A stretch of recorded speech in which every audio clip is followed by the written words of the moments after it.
Christina chose to name her new book, The Child Bride and the Old Man of Arabia. Her tale took 570 pages to tell. She sent her manuscript to many traditional publishing companies in America, but they all rejected her submission. The main reason was simply that the book's theme and contents had a potential to stir up the religious sentiments of Muslims, which could ostensibly lead to a reprisal against the publishing house, its staff, and their families. Some of them ventured as far as to refer to the recent terrorist attack on the French magazine, Charlie Hebdo, which resulted in a brutal murder of 10 of its staff and the subsequent terrorist attacks on Paris which led to the cruel death of 130 innocent Parisians. Many publishers, however, concealed the reasons for rejection, preferring to zoom in on the fact that the author of the book was relatively unknown, and as such, a bad business risk. After much correspondences and internet searches, Christina found one American classical publishing company that agreed to accept her manuscript. That company had many drawbacks, which it carefully concealed from authors which signed up with them. They were like hidden fees in the contracts found in phony credit companies. That publishing company required the author to do all the above-the-line advertising and promotion work to get his book sold. It would not send any copies of the book to bookstores or local book vendors, nor would they expect the book to sell online. It would not promote the book through advertisement or any other means. They simply expected, contractually, for the author to underwrite all costs for its promotion and marketing. In addition to all those drawbacks, its prices were sky-high. Obviously, Christina's book sales were dismal, with many copies being purchased only by her church members and some of her husband's friends. She soon realized that she could not achieve her intended goal, which was not one of monetary gain. She wanted the entire world to hear her story and possibly mitigate this particular type of child abuse. Christina decided to look for another publisher, but she discovered that she was locked up in a 7-year contract with her current publishing company. She had no legal right to publish her book through another publisher anywhere in the world until the 7-year grace period had passed. Very disappointed with her first publishing experience, she tried many avenues to circumvent her circumstances. At first, she thought of rewriting her life story with some changes and publishing it with a different publisher, but knew that her current publisher might very well sue for breach of contract. She also began to purchase her own book for $50 to resell at $25. She even sold it in her church for a mere $10, and at times, she was prepared to give out some copies as gifts. Nonetheless, Christina discovered that she had no sizable interest among her Christian circles. She was told that Americans don't like reading books, but preferred watching videos. Some Christian believers discouraged other believers from purchasing the book for ulterior motives such as envy, dislike for immigrants, and other irrational notions. To hide their hidden motives, those believers spread nasty rumors around the church that the book was containing graphic details, pornographic descriptions, poor English, too many lengthy details, etc. Christina also spent a fortune on promotions to promote sales, but that was negated by the high price of the book. She went to the extent of buying more extra copies of her book and donating them to feminist groups, women's rights organizations, human rights activists, and public libraries. That hardly made a dent in the sales figures.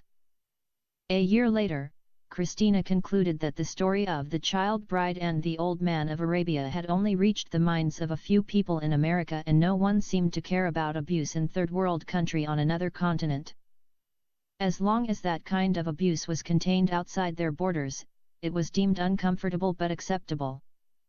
The initial support that Christina had counted on from the American feminists and women's rights activists simply was not forthcoming. She expected them to do something to make the world aware of the abuse of the female children in Islam. The lack of positive response was disappointing, to say the least. Meanwhile, Michael did everything he could to promote her book, contacting many of his ex-classmates and professors to create awareness. Likewise, he purchased copies to donate to the academic libraries of some of the most prominent and prestigious international learning centers such as Harvard University, Yale University, Princeton University, University of Oxford, University of Cambridge, among others. He had also urged his wife to establish a public Facebook account, to create below-the-line awareness as he had done. Twitter, LinkedIn, Google, Facebook, Paltalk and other online chat rooms were also utilized the same way. All that effort did not seem to move books off the shelf. The lack of success also discouraged him, and in time, he gave up trying.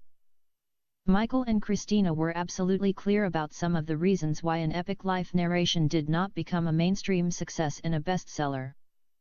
The primary reason for its lack of success eluded them, although they were in plain sight. What they did not understand was that they too were victims, just like everyone else. Their minds, just like the minds of others, are shaped by the accumulation of Western secular ideas compounded after 2 centuries. These ideas go by many different names such as modernism, enlightenment, existentialism, humanism, postmodernism, etc. They failed to understand the values that modern Western man intrinsically holds dear. Whether he is religious, agnostic or secular, he is to a large degree influenced and controlled by a late 19th and 20th century philosophy known as existentialism. It is the school of philosophy which was fathered by the Danish philosopher and theologian Søren Kierkegaard and the German philosopher Friedrich Nietzsche, further developed and popularized by the French philosopher and novelist Jean-Paul Sartre. Existentialism teaches that existence precedes essence. Man finds himself in a meaningless and absurd world, and it is up to him to decide what he wants to be or make out of his existence. There is no meaning to the world apart from what we give to it. There is no such thing as a good or bad person. The modern Western man is an existential man. Man is no longer that moral being who is created in the image and likeness of a spiritual, moral, intellectual, and loving God, but man is merely a rational animal comprised of cosmic dust. He is no more guided by any moral absolutes apart from himself. No moral standards exist, so there are no guides to what is morally right or wrong. The modern existential man is essentially underread. He is not interested in reading books. He is more addicted to immediately self-gratifying avenues like the computer, iPad, iPhone, laptop, smart TV, YouTube, Pokemon, etc. He is capable of spending hours watching the Opera show or Dr. Phil show or trying to catch Pokemon, but is loath to put aside a few hours to read the literary greats like Moby Dick, The Adventures of Oliver Twist, Huckleberry Finn, Tom Sawyer, The Tale of Two Cities, David Copperfield, Great Expectations, Roots, Uncle Tom's Cabin, Gulliver's Travels, Les Miserables, etc.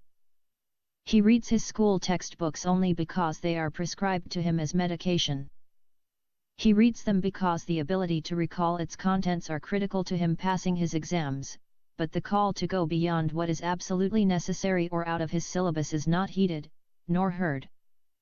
He is not interested in reading classical great Christian books such as Pilgrim's Progress by John Bunyan or The City of God by St. Augustine or his Confessions or The Institutes of the Christian Religion by John Calvin. He has never read the writings of the great reformers Martin Luther or John Calvin. Of course, he is not at all interested in opening the Bible simply to read a chapter out of its 66 books. These are just a few of the values on which the Western civilization is built. The modern man is more keen to spend money on fiction, which accounts for the monetary success of movies like The Lord of the Rings, Godzilla, Star Wars, etc. In essence, modern Western man is gradually uprooting himself from his pioneer culture and civilization. He perches atop superficial and shifting ideas. He is the man of the moment. He no longer believes in any moral absolutes. There is little to distinguish right and wrong, good from bad, the sacred and the profane, and by extension God from Satan. The modern Western man is neither moral nor immoral, but a moral man. Whatever gives him maximum pleasure and does not make him run in trouble with the law is his good, his God, and his religion. He has altered the moral and immoral concepts from its central pillars and instead reconstructed it around his convenience. Adultery, fornication, homosexuality, lesbianism are renamed as lovemaking, sexual preference, sexual orientation, etc. The concept of a proper relationship in marriages between husband and wife has been altered to be redefined as one between boyfriend and girlfriend, common law partners, conjugal partners, male lovers, female lovers, etc. Marriage is no longer just Adam and Eve, but also Adam and Steve. So, in the process of the modern Western reinforcing his disbelief in God, and reinforcing his existential pleasures, he has made science his God, and technology his new religion. He opts, without regret, for alcohol, drugs, pornography, vulgar music, orgies, and sex. Without moral absolutes with God as their ultimate source, there can be no standard to govern the modern man. This path to absolute freedom can result in him despairing and becoming suicidal. Sometimes, instead of killing himself alone, he carries a gun and goes to a school to shoot a bunch of innocent kids, and then either takes his own life or gets killed by the cops. Exasperated Westerners have also turned to the Eastern religions and been induced to follow all kinds of weird gurus and creepy maharishis. The worst of all are those who embrace Islam and become terrorists and start to fight against Western troops in Afghanistan, Iraq, and Syria. Some stay right where they are and become good old boy homegrown terrors. And so on and so on. Christina's book, like any other great book, falls victim to indifference. Its relevance to the modern existential Western man questionable. In contrast, the modern Muslim man is very interested in reading his religious texts. He can spend many long hours and many days in reading Islamic volumes written by old and modern Muslim scholars. He is an abject believer in his Allah, his Quran, and his Prophet. He is willing and ready to offer his life for them. Religion, whatever its origin, gives meaning to its adherents and organizes life for them. It gives them hope with a glimpse of the life after.